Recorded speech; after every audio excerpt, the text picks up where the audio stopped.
یہ انسان کے لیے موت کے وقت تمثل اختیار کر لیتے ہیں۔ وما ورد من تمثل الاعمال، اور اسی طرح سے انسان کے لیے وارد ہوا ہے کہ انسان کے سب اعمال قبر میں اور روز قیامت تمثل اختیار کریں گے۔ اور اسی قبیل سے جو ہمیں خوابوں میں تمثلات آتے ہیں وہ بھی ہیں، مثلا دشمنی کا تمثل ہے وہ کتے کی صورت میں آئے گا، یا سانپ کی صورت میں، یا بچھو کی صورت میں، یا اسی طریقے سے ہے کہ زوج مثلا شوہر یا زوجہ کا تمثل اختیار کیا جوتی کی صورت میں، یا مثلا گھوڑے کا تصور ہے بلندی کی صورت میں، یا فخر کا صورت ہے تاج کی صورت، تاج دکھائی دیا۔ اسی سے انہوں نے یہ خوابوں کی تعبیر کتابیں بھی لکھی ہوئی ہیں، ان تمثلات سے ہی اس تک پہنچنے کے لیے کتاب لکھی ہوئی ہے۔ آئیں اب ہم اس مطلب کو تھوڑا سا پڑھتے ہیں تاکہ اخلاقی طور پہ چند نکات لے لیں۔ ملائکہ کے بارے میں اگلے درس میں بقیہ ہم انشاءاللہ تعالی معلومات پڑھیں گے۔ انسان کی زندگی جو ہے وہ در حقیقت تمثلات سے ہی رنگین ہوتی ہے، حقائق ہیں وہ تمثل اختیار کرتے ہیں۔ ہم ابھی مادی دنیا کی بات نہیں کرتے، مادی دنیا میں بھی ایک نوع تمثلات ہیں، کیونکہ ہماری آنکھ جو چیزیں دیکھتی ہے وہ اس کے ماوراء حقیقت اس کے برخلاف ہے۔ ہم یہ نہیں کہتے یہ صورت نہیں بنی ہوئی، خارج میں بنی ہوئی ہے، لیکن جو صورت بنی ہوئی ہے وہ صورت اس شے کی اصل حقیقت نہیں ہے۔ آسمان نیلا نظر آتا ہے لیکن آسمان نیلا نہیں ہے، سب کو نظر آئے گا آسمان نیلا ہے، کیونکہ خاص فاصلہ اور آنکھ کا خاص انداز ہے، اور اس خاص انداز اور فاصلے کی وجہ سے یا جو عناصر ہیں فضا کے اندر روشنی کے، اس کی وجہ سے آسمان نیلا نظر آ رہا ہے ہمیں۔ اسی طریقے سے مختلف رنگ ہیں، رنگوں کا اختلاف جو نظر آتا ہے وہ بھی ایسا ہی، اس کے پیچھے حقیقت جا کے دیکھیں تو وہ سارے ایٹم ہیں، کوئی اور چیز نہیں ہے، وہ ساری کی ساری چیزیں کیا ہیں؟ ایٹم ہیں۔ یا اسی طریقے سے بعض حقائق ہیں وہ کوئی ایسی صورت جانور دھوکہ دینے کے لیے، یعنی ہر جانور کے پاس اپنی جان بچانے کے کچھ ہتھیار ہیں، بعض کے پاس ہتھیار یہ ہیں کہ وہ شکل ہی عجیب سی تبدیل کر لیتے ہیں، تو دیکھنے والے کے سامنے تمثل کسی اور صورت کا ہو رہا ہوتا ہے اور وہ نکلتی کچھ اور ہے، جسے آپ گرگٹ بھی کہتے ہیں، رنگ تبدیل کر لیتے ہیں۔ ہم مادی جہان کی بحث نہیں کرتے، مادی جہان کو سائنس بہترین طریقے سے بیان کرتی ہے، وہ ہماری بحث سے خارج ہے۔ ہم آ جاتے ہیں روحی طور پہ۔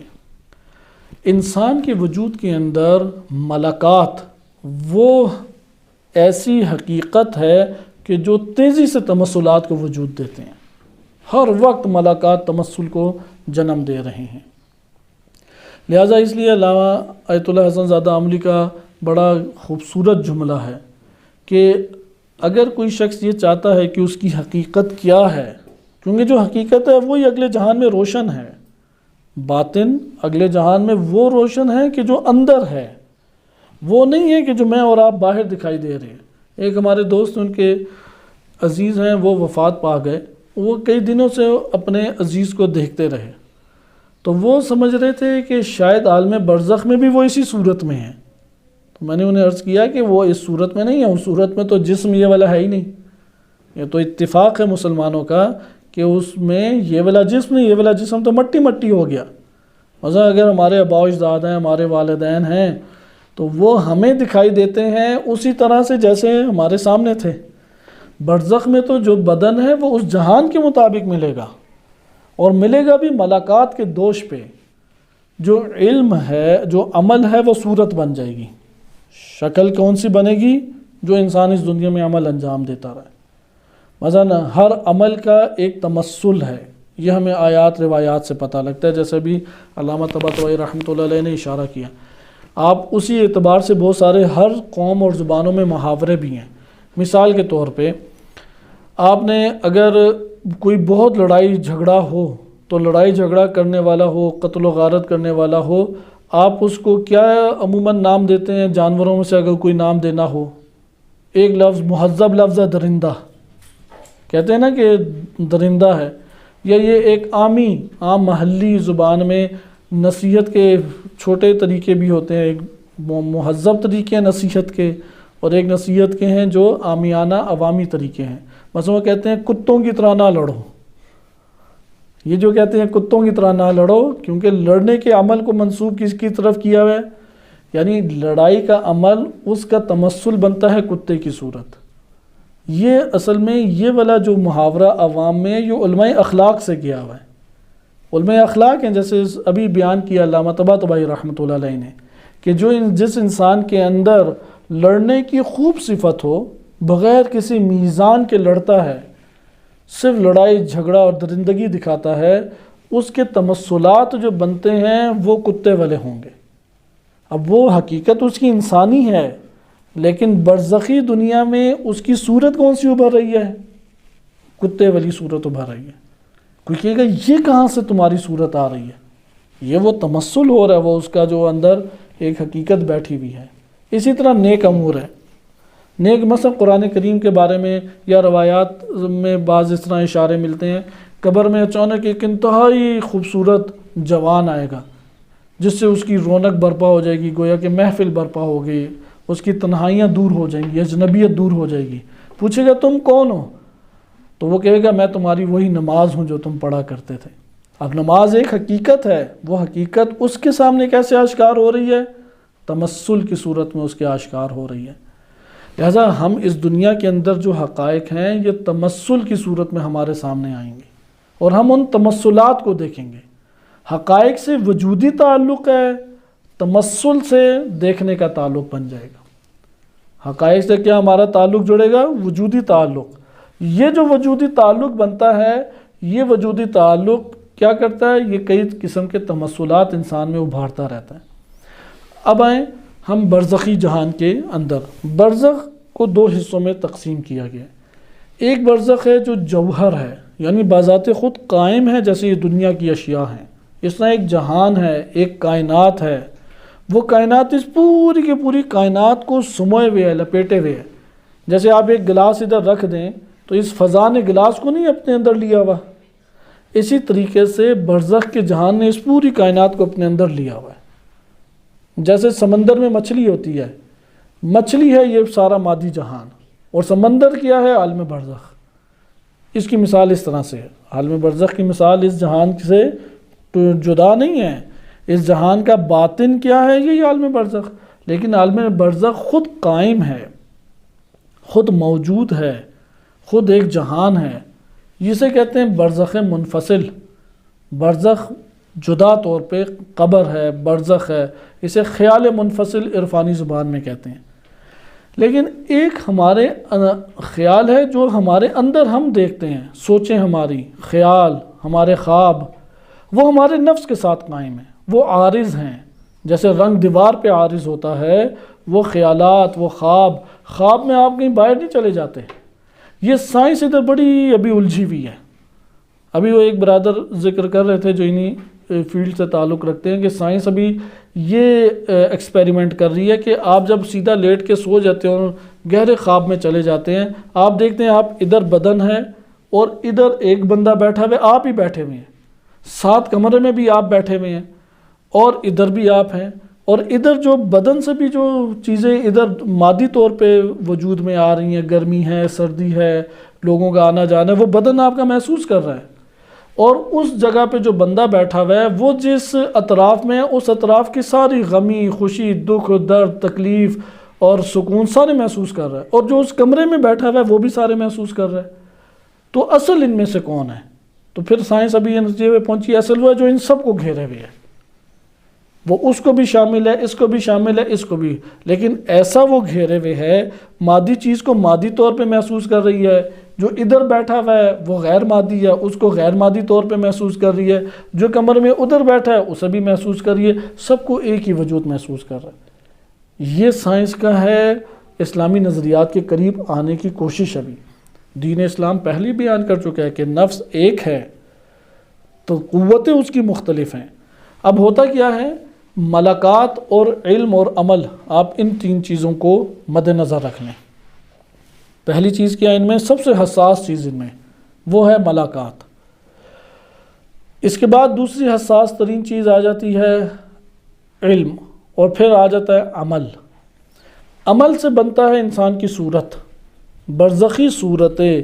مثلا برزخ میں آپ نے دیکھنا ہے دریا بہہ رہے ہیں، چشمے بہہ رہے ہیں، خوبصورت پہاڑ ہیں، وہاں پہ عبادات کر رہے ہیں اور بڑی رونق لگی ہوئی ہے، یہ ساری کی ساری تصویر کشی کون کرے گا؟ انسان کا عمل یہ ساری صورتیں بنے گا۔ عمل ہی نہیں ہے تو پھر تو اندھیرا ہے ادھر، یعنی ہمارے جو اعمال ہیں وہ ادھر کیا بن جائیں گے؟ ہماری صورت بنیں گے، یا ہمیں دکھائی دینے والے تمثلات حقائق بنیں گے۔ اور ہمارے جو ملاقات ہیں وہ ملاقات جس طرح سورج نہیں روشنیاں پھینکتا، یہ ملاقات اس طرح سے تمثلات پھینکیں گے، مختلف طرح کے تمثلات پھینکتے چلے جائیں گے، اور ان تمثلات کے ساتھ انسان مشغول ہو جائے گا۔ ملکہ کیسے بنتا ہے؟ ملکہ بنتا ہے تکرار عمل، لیکن جو ارادے کی بنیاد پر ہو، ارادے کے ذریعے سے عمل کا تکرار وہ ملکہ بن جاتا ہے۔ اچھا ملکہ بھی ہوتا ہے، برا بھی ہوتا ہے۔ مثلا سستی کا ملکہ ہے، نامحرم کو دیکھنے کا ملکہ ہے، غیبت کا ملکہ ہے، حسد کا ملکہ ہے، توہین کا ملکہ ہے۔ اب توہین کا ملکہ بنے گا تو اس صفت کا حامل جو بھی زمین کے اوپر جانور ہے اس کے تمثلات شروع ہو جائیں گے۔ کینہ دوست کون سا جانور ہوتا ہے؟ جو جانور کینہ رکھتے ہیں وہ کون کون سے ہیں؟ سوچیں۔ اور بھیڑیا چھوڑتا ہے، چیتا، انہیں آپ درندہ کہہ دیتے ہیں، لکڑ بھگڑ مثلا، مثال کے طور پہ بالفرض اور کوئی آپ لے آئیں، کتا ہے یا اس طرح کے دیگر ہیں۔ اب جو انسان کے وجود میں تمثلات برزخ میں بنیں گے وہ یہی تمثلات ہیں۔ کینہ یہ ساری کی ساری صورتیں، ادھر ایک کتوں کا ہجوم پھر رہا ہے، ادھر ایک بھیڑیوں کا ہجوم ہے، ادھر لکڑ بھگڑ ہیں، اور ادھر یہ درمیان میں کھڑا ہے، یہ پریشان ہے، ادھر بھاگے تو ادھر آ جاتا ہے۔ پھر انواع و اقسام کے ہوں گے، اسے پانی نظر آتا ہے، اپنی شکل دیکھتا ہے، وہ بھی شکل ویسی ڈھلی ہوئی ہے، وہ کہے گا یہ کیا مخلوق ہے؟ یہ تمثلات ہیں کہ جو حقائق تمثلات اختیار کر رہے ہیں، صورتیں بن، ان صورتوں کے ماورا وہ حقیقی جانور نہیں ہیں، لیکن ان صورتوں کے ماورا حقیقت نے یہ صورت اختیار کیا، اور وہ صورت ادھر خارجاً موجود ہے یا نہیں؟ وہ خارجاً ادھر وجود رکھے گی تو تب یہ بنیں گی۔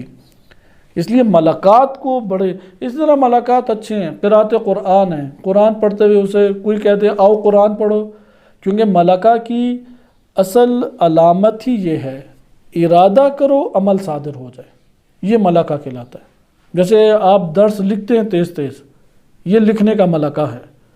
ابھی بچے کو دیکھیں، وہ آرام آرام سے لکھے گا، لکھنے کا عمل وہ بھی انجام دے رہا ہے، لیکن ایک دفعہ ہے کہ آپ ارادہ کریں لکھنے لگ جاتے ہیں۔ اس لیے بعض ہیں ارادہ کرتے دشمنی شروع کر دیتے ہیں، ارادہ کرتے ہیں غیبت شروع ہو گئی، ارادہ کرتے ہیں حسد شروع ہو گیا۔ بعض ہیں کہ ارادہ کرتے ہیں نیکیاں، ارادہ کرتے ہیں اللہ کی راہ میں مال خرچ کر دیتے ہیں، ارادہ کرتے ہیں تو عبادت کے لیے کھڑے ہو جاتے ہیں، ارادہ کرتے ہیں غصے کو قابو پا لیتے ہیں، ارادہ کرتے ہیں تو مثلاً کوئی خدمت خلق شروع کر دے۔ یہ ملاقات ہیں۔ ملاقات تکرار عمل سے بنتا ہے، تکرار عمل تھکاوٹ کا باعث بنتا ہے ابتدا میں، لیکن جب ملکہ حاصل ہو جائے پھر تھکاوٹ بھاگ جاتی ہے، پھر تھکاوٹ نہیں رہتی۔ لیکن ملکہ جب تک نہیں بنا، یعنی ملکہ نہ ہونے کی علامت کیا ہے؟ ہر وہ عمل جس کو انجام دینے کے لیے ارادہ کریں اور ارادے کے بعد زحمت بھی نفس محسوس کرے تو یہ سمجھ لیں ملکہ نہیں ہے۔ اور ہر وہ عمل جس کا ارادہ کرے باسہولت عمل انسان کے نفس سے صادر ہو جائے وہ کیا کہلاتا ہے؟ ملکہ کہلاتا ہے۔ یہ تو برزخ کا واقعہ تھا، قیامت بھی اسی طرح ہے۔ قیامت میں بھی ملاقات اسی طریقے سے ہیں۔ یہی ہیں انسان کے ملاقات، عمل اور علم، جو جنت بنیں گے اور جہنم بنیں گے۔ ظرف اللہ نے بنا دیے، جہان اللہ نے خلق کر دیا، اس جہان کے اندر اپنی جنت اور اپنی جہنم ہم نے خود ہی بسانی ہے، وہ یہاں سے وہ بنے گی۔ حتیٰ کہ آپ اس جگہ پہ آ جائیں جو ہمارے خواب اور خیال ہے۔ آغا حسن زادہ عملی حافظہ اللہ تعالیٰ فرماتے ہیں کہ اگر کسی نے اپنی حقیقت کو دیکھنا ہے وہ اپنے خواب اور خیال کو دیکھنا شروع کر دے، کیونکہ ہر خواب وہ اس کے نفس کی گہرائی سے نکل رہا ہے، اور ہر خیال وہ اس کے نفس کی گہرائی سے پیدا ہو رہا ہے۔ اگر برے خیالات کی بھرمار ہے تو اس کی مطلب یہی ہے کہ جیسے ایک جگہ کے اوپر فضلہ پڑا ہو تو کیسے بدبو ہر طرف رہتی ہے، تو اس کا منبع کیا ہے؟ ہر طرف جو بدبو چھائی ہوئی ہے، وہ بار بار اٹھ رہی ہے بدبو، یا کوئی جانور مردہ پڑا ہوا ہے، کوئی مثلا بلی ہے یا کتا ہے وہ مرا پڑا ہو اور جھاڑیوں میں پڑا ہوا ہے، تو جو گزرے گا وہ ادھر جائے تو بدبو ہے، ادھر جائے بدبو ہے، ادھر جائے بدبو ہے۔ اسی طریقے سے انسان کے وجود کے اندر اگر ملکات سیئہ حاصل ہو جائیں، مثلا کینہ ہے، حسد ہے، لالچ ہے، بے توکلی ہے، سوء ظن ہے۔ سوء ظن تو عمومی لگا ہوتا ہے، یعنی بعض ایسے امراض ہیں ان کے بارے میں صرف وہ شخص دعویٰ کر سکتا ہے کہ مجھے یہ مرض نہیں ہے جس نے کوئی 18-20 سال اس کے خلاف جہاد کر کے اسے ختم کیے، وَإِلَّا وہ انسان کی زندگی کے گزرنے کے ساتھ ساتھ ملکہ حاصل کر جاتا ہے۔ اس میں سب سے بالا تر چیزیں کون سی ہیں؟ وہ یہی ہے: بزدلی، حرص و لالچ، حسد، بخل، کینہ، نفرت، سوء ظن۔ یہ 6-7 ہیں، اور یہ 6-7 ساری آفات ہیں۔ اور ایک ان میں سے شہوت کا اضافہ کر لیں، یعنی حب مال و حب نساء جیسے کہتے ہیں، شہوات۔ یہ جو 7-8 ہے، روایات میں بھی اس کا بیان آیا ہے۔ یہ حیوانی صفات ہیں، جب انسان پیدا ہوتا ہے تو یہ ایکٹیو ہوتی ہیں، فعال ہوتی ہیں۔ 7 سال کے بعد والدین اتنا اس کی تربیت کریں کہ یہ ملکہ نہ بن پائیں۔ وہ یہ نہیں کر سکتے کہ ان کا شکار نہ ہو، وہ تو اللہ تعالیٰ کی عنایات ہیں۔ یہ بھی اللہ کی عنایت ہے کہ والدین تربیت کر جائیں۔ تربیت اتنی ہوتی ہے کہ ملکہ نہ یہ بنے۔ اب تربیت نہیں، والدین نے کبھی نصیحت ہی نہیں کی تھی، والدین نے کبھی آزمائشوں میں نہیں ڈالا تھا، پیسے دلوا کے کبھی دیے ہی نہیں تھے کسی فقیر کو کہ بخل ختم ہو۔ وہ چیزیں سنبھال کے رکھتا تھا، اس کو کہتے تھے ہاں بہت اچھا، یہ بڑا عقل مند ہے۔ اس کے اندر تو اور بخل کی صفت پیدا ہو گئی۔ وہ جس جگہ پہ بھی اپنے آپ کو جان کے خطرات سے بچا لیتا یا ضرر سے بچا لیتا، کہتے ہیں یہ عقل مند ہے۔ اس میں شجاعت ہی نہیں کبھی پیدا ہوئی۔ ہر چیز، چھوٹی سی چھوٹی چیز بھی بڑی خوفناک کر کے اسے دکھانا، اور صبر کے اوپر چھوٹے سے چھوٹے مرض پہ ہائے وائے شور شرابہ مچا دینا، اس کے اندر بے حوصلگی پیدا ہو گئی، ہمت ہی نہیں رہی۔ یہ اس کے ملکات بن گئے۔ اب جب ملکات بن گئے تو اس کی زندگی ویسی پھر گزرتی ہے۔ لہذا یہاں پہ وہ بتاتے ہیں کہ جس طریقے سے اب یہاں پہ اس کے اندر ایک بیٹھا ہوا ہے سوء ظن، وہ مسجد میں جاتا ہے ادھر سوء ظن، نماز میں جاتا ہے جیسے وہ مردار نہیں تھا، جھاڑیوں میں چھپا ہوا ہے، وہ چاروں طرف جہاں جاتا ہے بدبو ہی آ رہی ہے۔ وہ گھر چلا جاتا ہے، وہ کھڑکی کھولتا ہے پھر بدبو آ جاتی ہے۔ تو وہ کہتے ہیں یار یہ مسئلہ کیا ہے، ہر جگہ ہی بدبو آ رہی ہے۔ تو یہاں پہ اسے پھر پتہ لگ جاتا ہے ماخذ اس کا وہ مردار ہے۔ اسی طرح کوئی مردار اندر پڑا ہوا ہے، وہ نماز پڑھتا ہے تو سوء ظن کسی کے بارے میں، وہ مسجد میں جاتا ہے سوء ظن، وہ روزے میں ہو سوء ظن، وہ گھر میں ہو سوء ظن، خواب دیکھتا ہے، خواب میں اس کے لیے یہ چیزیں آنا شروع ہو جاتی ہے، سوء ظن، وہ مجھے مار رہا ہے، میرے خلاف سازش کر رہا ہے، بھیانک اس کی شکلیں بننا شروع ہو جائیں گی۔ وہ اس کے اندر ایک مردار بے نام سوء ظن پڑا ہوا ہے، اس کی وجہ سے یہ سارے تصورات بن رہے ہیں۔ اسی طرح نیکیاں بھی ہوتی ہیں انسان کے وجود میں، ان نیکیوں کی وجہ سے حسن ظن پیدا ہوتا ہے، اس نیکیوں کی وجہ سے اسے خوبصورتی دکھائی دے گی۔ یہی وجہ روایات میں متعدد احادیث میں یہ آیا ہے کہ مومن کی ایک صفت ہے مشکلات میں پروقار ہونا۔ مشکلات پڑتی ہیں، امراض آ جاتے ہیں، جان کا خطرہ پڑ جاتا ہے، یا ممکن ہے مثلا اقامہ باطل کر دیا، اب کیا کرے؟ اب دو ہی طرح کی حالتیں، اقامہ باطل کر دے تو جتنے مؤدبانہ طریقے سے لان تان کر سکتا ہے وہ کرے گا کہ یہ مرکز والوں نے یہ میرے ساتھ کیا، اور ایک دفعہ ہے کہ وہ اپنے آپ کو صبر کرتا ہے، وقار میں رہتا ہے، مثلا مسکراتا ہے ان کے سامنے، پریشانی کا اظہار نہیں ہونے دیتا، کہتا ہے ٹھیک ہے انشاءاللہ اللہ تعالیٰ راضی ہے، تدبیر کی ہے، ادھر چلے جائیں گے، اس میں کیا مسئلہ ہے۔ مومن کی صفت ہے وقار، وقار آ ہی نہیں سکتا جب تک اندر تہذیب نہ ہو۔ لہذا ان برے ملاقات کو کاٹنا یہ تہذیب نفس کہلاتا ہے۔ یہاں سے ہمارے لیے بات آج آشکار ہوئی کہ اگر کوئی شخص خیالوں میں کوئی تمثلات دیکھتا ہے، خواب میں دیکھتا ہے ایکسیڈنٹ ہو رہا ہے، ایکسیڈنٹ ہونے کا یہ مطلب نہیں ہے، حقیقت بھی یہی ہے۔ ایکسیڈنٹ ہونے کا یہ مطلب ہے کہ اندر کوئی خوف اندر شاید کوئی پایا جاتا ہے۔ وہ جو ارواح ایک خاص مقام پہ پہنچ کے روئے صادقہ اور سچے خواب دیکھتی ہیں، اس کی تشریح الگ ہے، وہ انشاءاللہ آگے بیان ہوگی۔ لیکن عمومی طور پہ مثلا والدین سے ملا، یہ جو والدین سے ملا حقیقت میں ملا نہ، وہ والدین اس سے اپنے دل کی گہرائی میں جو ان کی محبت کو آباد کیا ہوا ہے، اس محبت کی بنیاد پہ یہ تمثلات بن رہے ہیں اس کے سامنے۔ اولاد کا اسی طرح تمثلات بن رہے ہیں، حتیٰ انسان دیوانہ ہو جاتا ہے۔ دیوانہ کسے کہتے ہیں؟ وہ اس کی قلب میں اتنی شدت ہوتی ہے اس شے کی کہ وہ بس اسی کی تمثلات کے ساتھ مشغول ہے، باہر ہی نہیں نکل پا رہا، اسے آس پاس کی پھر کچھ خبر ہی نہیں ہو پاتی۔ تو خیال بھی تمثلات رکھتا ہے، خواب بھی تمثلات رکھتا ہے، یہ نفس، اس کا مرکز نفس ہے۔ اور ایک برزخ میں تمثلات ہیں، اس کا مرکز بھی نفس کے ملاقات ہیں، اس کے تمثلات کے اصل مرکز کیا ہے برزخی، وہ ملاقات ہیں۔ اور قیامت میں بھی تمثلات ہیں، قیامت کے تمثلات کا مرکز بھی کون ہے؟ نفس کے ملاقات۔ اور اس کو اصطلاح میں کہہ دیا جاتا ہے کہ تمام تمثلات جو تم دیکھو گے اور تمہاری جنت اور جہنم، وہ تمہارا نفس ہے، تمہارے نفس اس کا سبب ہے جو بھی تم آگے پاؤ گے۔ وصلی اللہ علی سیدنا محمد وآلہ الطاہرین۔